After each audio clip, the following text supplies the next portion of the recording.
Good morning, YouTube. My name is Ryan. I am going to be painting and, talking about stuff. I think I'm going to try to focus on where spirituality kind of plays a role in mental health recovery, addiction recovery, etc. Just because it's definitely a necessary part to have belief, not, or at least allow yourself to believe that it's going to be better, and kind of like allowing yourself to reconnect with. So, context. My lovely knee. It's not even really the knee, it's the fibula and tibula area.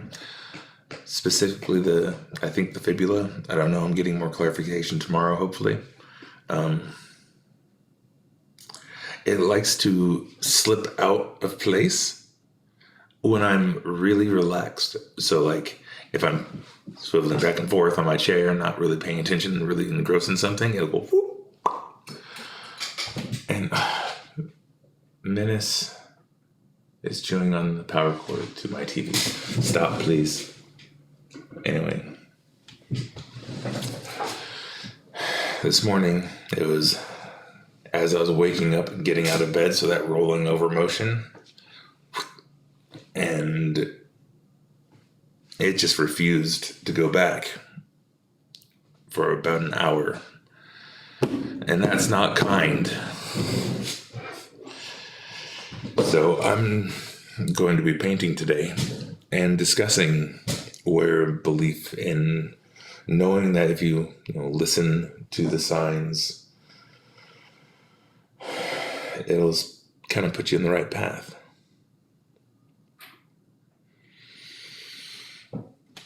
So if you've seen other ones, especially if you watched anything with the chronic pain or grief deep dive,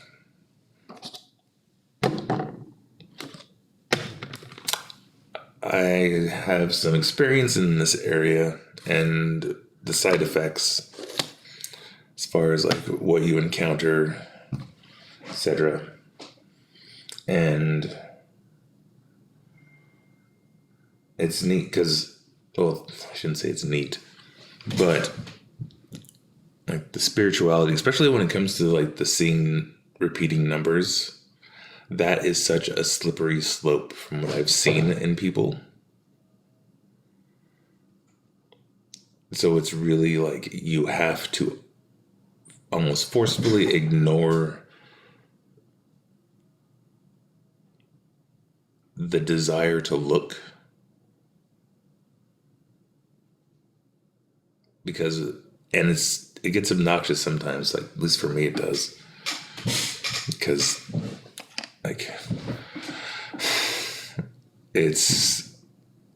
the repeating numbers things happens at least 5 times a day, and it's not just like seeing the clock, it's license plates and stuff. Well, but I also drive a lot, so you have to take into account science and logic and reason and all of these things. At least that's always been my approach on it. Because there's a certain point you don't want to tune out your audience, And when I say your audience, like the people that you're around, the people that you interact with, like there's a certain level of understanding and respect that you have to maintain and understand that a lot of people don't actually believe, or they're very insecure about believing it. And that's actually a lot higher. I've noticed that there's more people that believe in that, like kind of like the universe giving you signs. And it's just more of an insecurity that society has put on us. but it's always healthy to keep an eye, like a foot, like firmly grounded in the research. And it's fun. The research right now, there's a lot of really cool, like bridging the gaps between the worlds of spirituality and science and chemistry, plasma. Oh, it's just, highly recommend deep diving on it.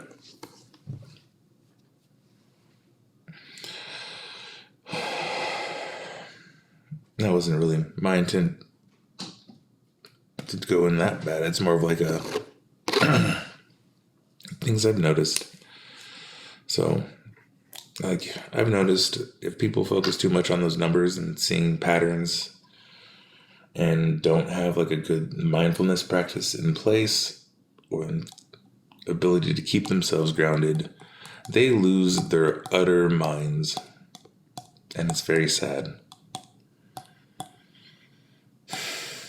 It's very sad.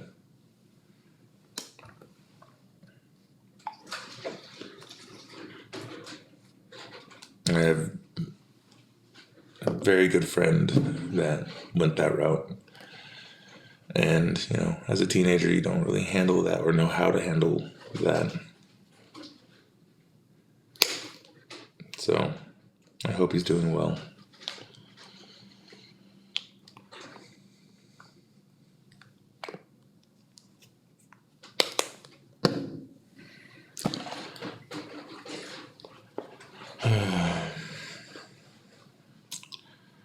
But yeah, when you're going through all the recovery stuff, you have a lot of time on your hands and you're excruciatingly bored.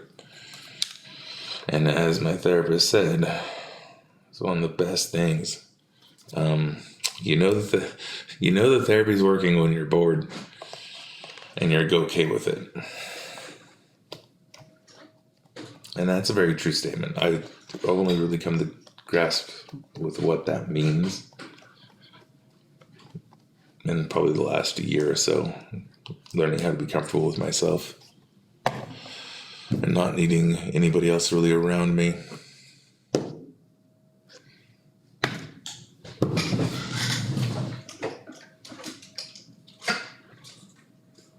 I mean, don't get me wrong, I very much enjoy socializing. But I was definitely at a point, or lived in this mindset of where I couldn't really be alone for a long time.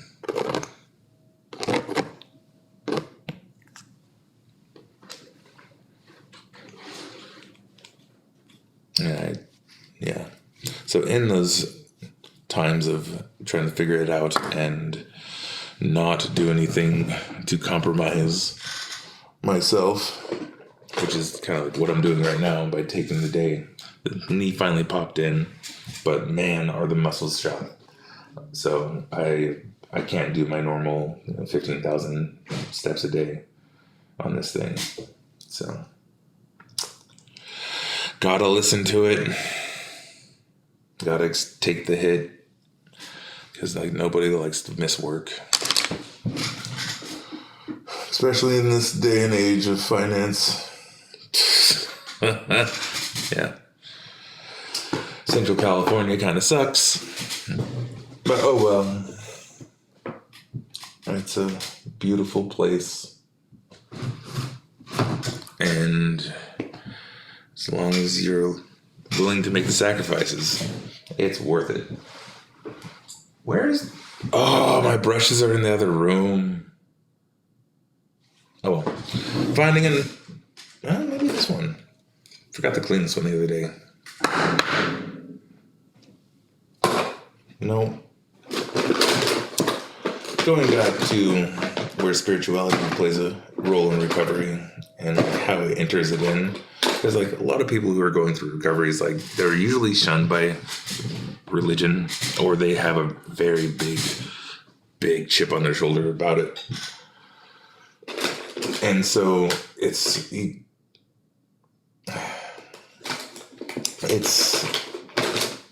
what the new age stuff usually is, the where that people end up going.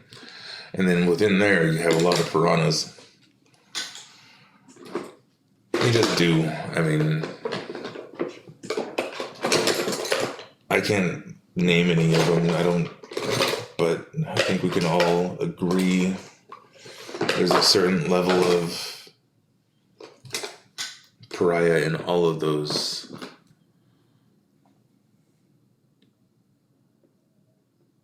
belief structure peddling type people. Yeah. Let's see. That one.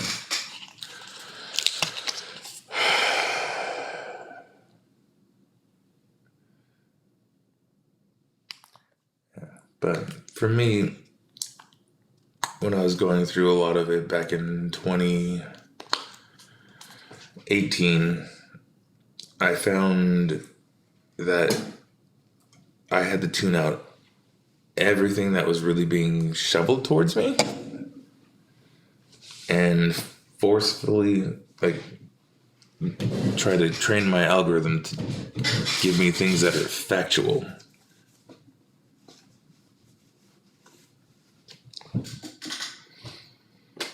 And it started with more like, I don't know when I found Anton, but Anton Petrov, excellent YouTuber. Hello, Menace. What you doing? Just enjoying your day? It was Anton Petrov, excellent YouTuber that just focuses on science papers that are released and does a deep dive on that. Now, if you are somebody who is very much in the UFO, you're going to not like him because he almost always just goes with the status quo of it's not aliens. Knock it off. He doesn't say it like that. He's very polite. He's very polite. And it's like, hello, wonderful person. Love it. But that was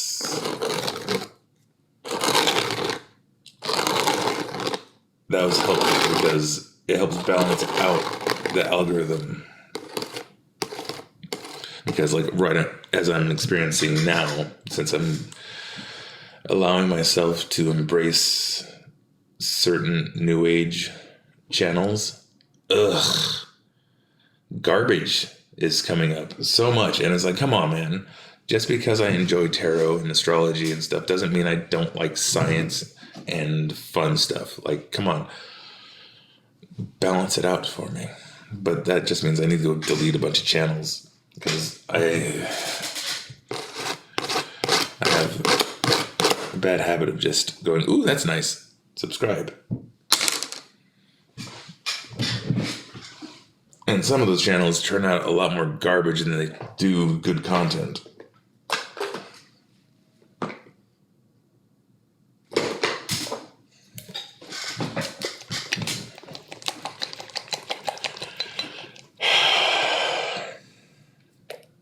I'm tangenting.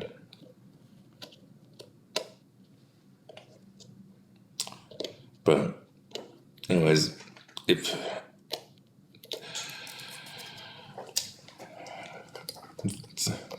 I found it very important to find YouTubers that were really based in fact. So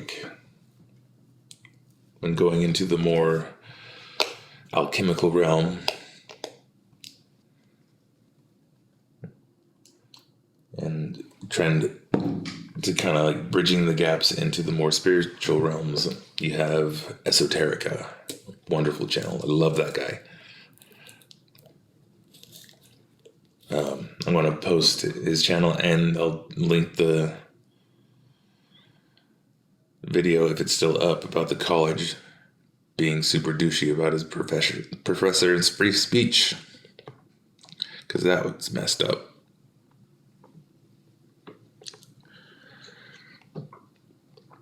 I can't recall the name of the college off the top of my head. It's is a tangent.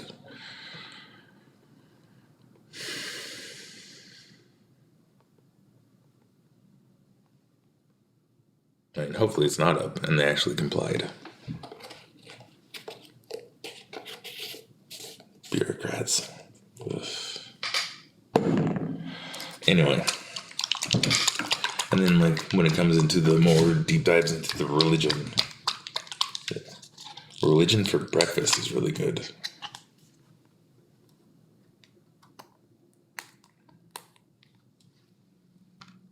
That, and what was the name?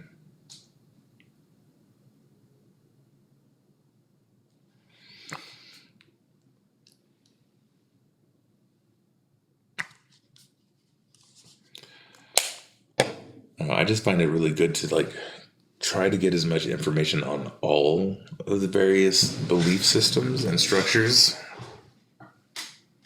because some of it definitely doesn't resonate and some of it is very spot on, and then usually what feels spot on is reflected in another one and another one and another one, and you realize, or at least I realized, that all of these religions, belief structures, ideas,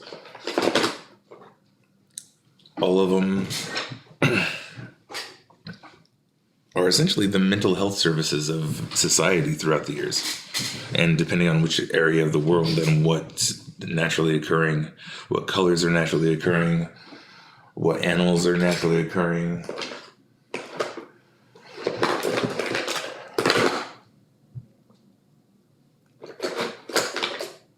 what compounds are naturally available to expand one's consciousness, and experimenting with a lot of those in my youth and reflecting on it.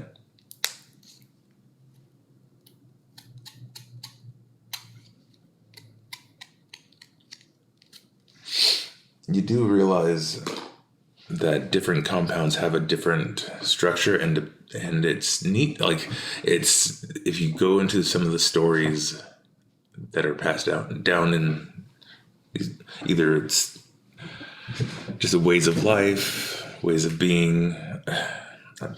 This is where the lack of a good term comes in, and right now I'm not really thinking I need to go get a brush.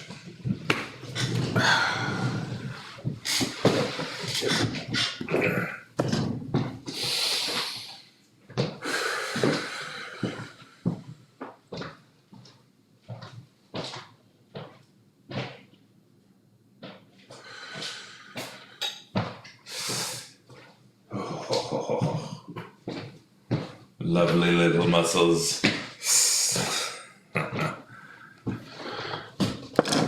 All right. Oh.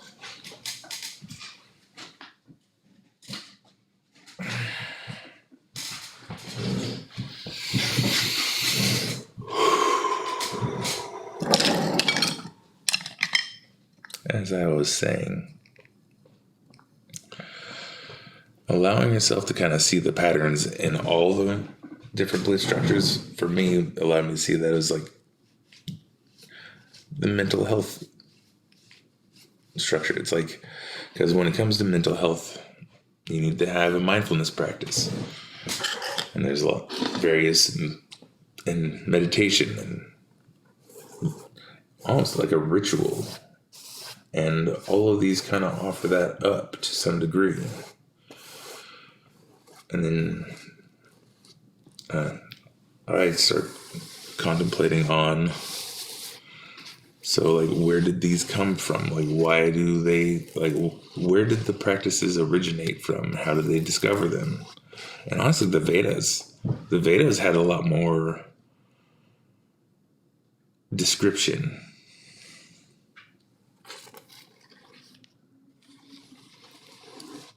Especially if you allow yourself to, like, view it as, okay, this is just another interpretation of all the same stuff. They ended up, like, that one ended up being very informative.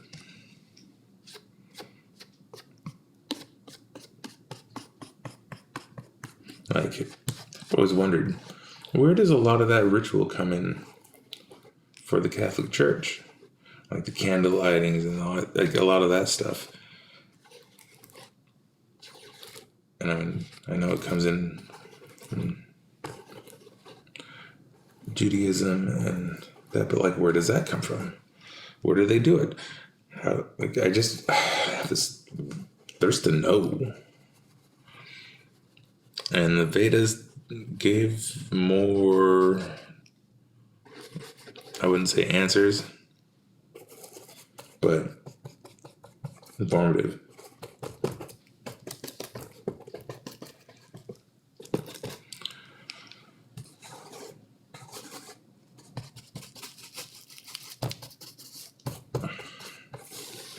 Now with all this plasmoid development, like, oof, we'll have to go back, look at it with a new perspective. I'm actually having to go back to and rethink a lot of things because of a lot of that plasmoid footage that's come out in the last couple of months. Just because, like, okay, like, some of those things, like, I've seen those things before, but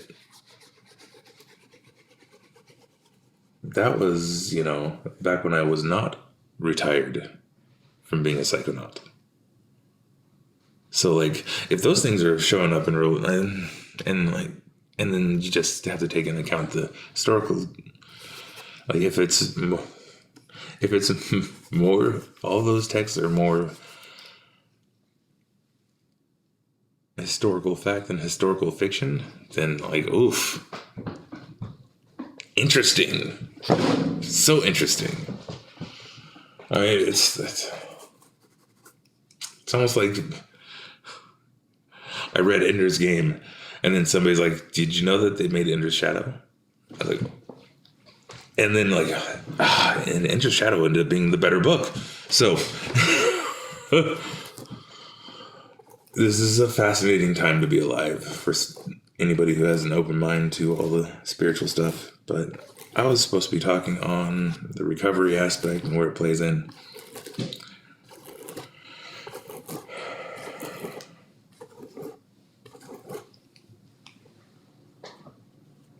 So yeah, allowing yourself to believe that there is something more, but not believing in the structure of it, I guess, is where I'm going. Because that's very helpful.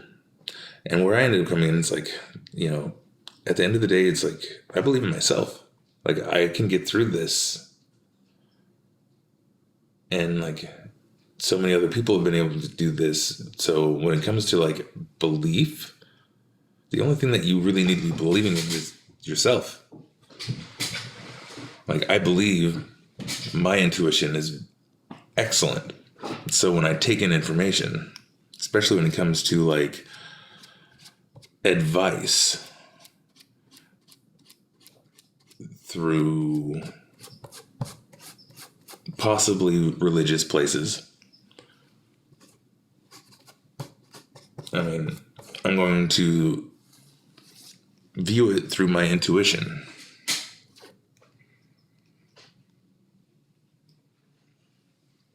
And that's what's difficult during recovery, is your intuition is screwed.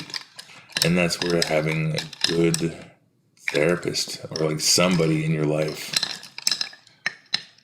to kind of center you, because, yeah, if you're at that point where it's like you can't find that center, it's very difficult. You actually need to have some sort of anchor.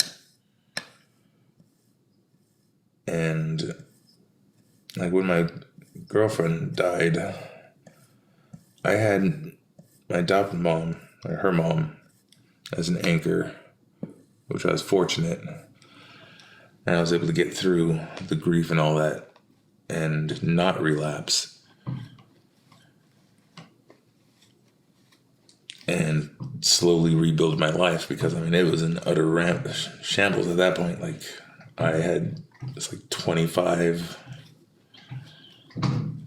no work history, really. It's like 400 pounds.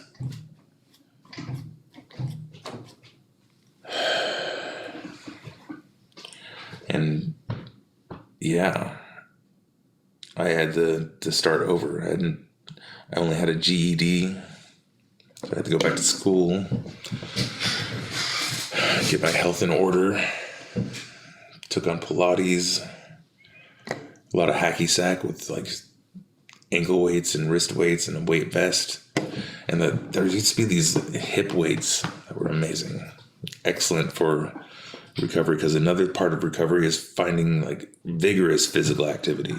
Like if you're not going for broke,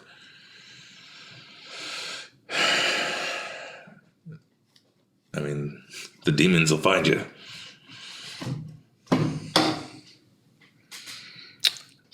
It's where that lovely, idle hands. Downside is like idle bodies as well, and idle minds.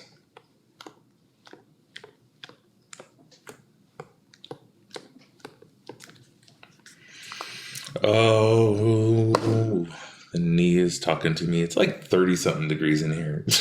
It sucks. Another reason why the knee is probably completely thrashed. Or just not being compliant this morning.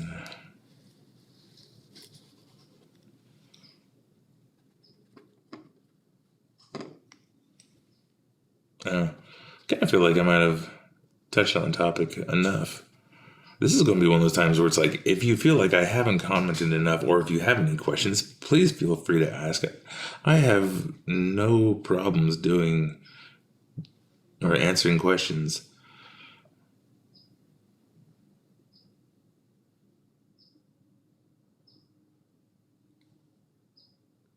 I mean, I had to focus on all this stuff for so much of my life at this point. I feel like I finally got over it, and it's like, okay, well, that only took 30 years.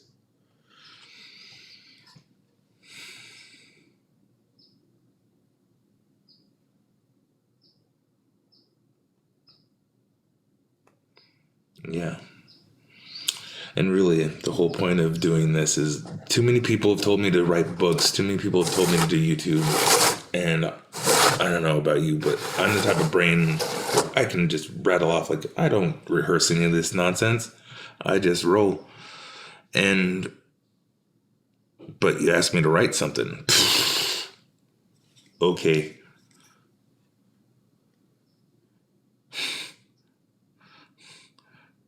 It's like best.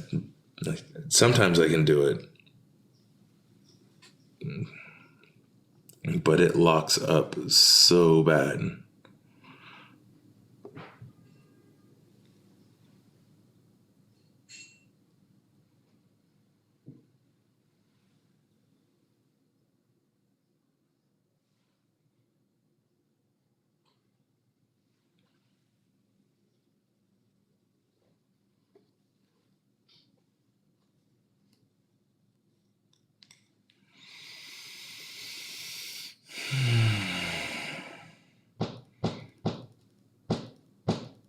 Not really a fan of this one.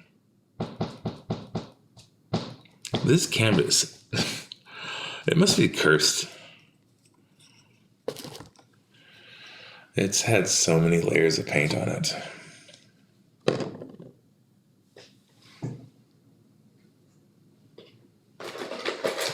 Let's go with the crazy pink.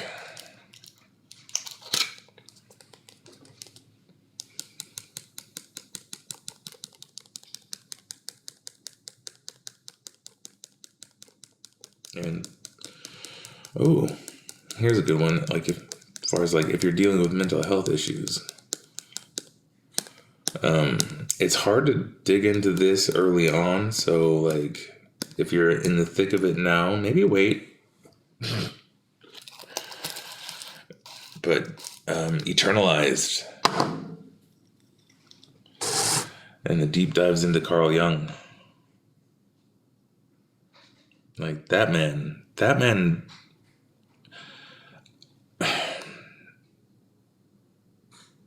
his conclusions and observations feel the most accurate when it comes to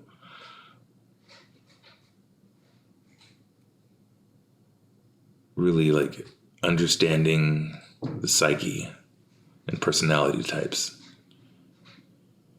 and kind of like the pitfalls.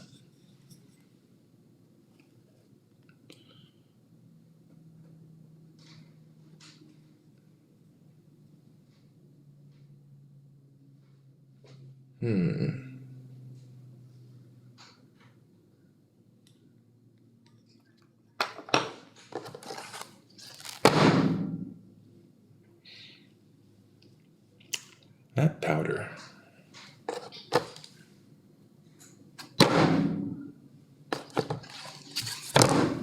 All right.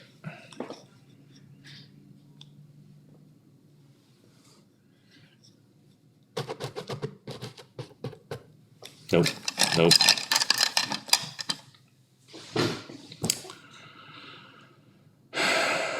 Okay. I'm gonna go ice my knee. You all have a good day.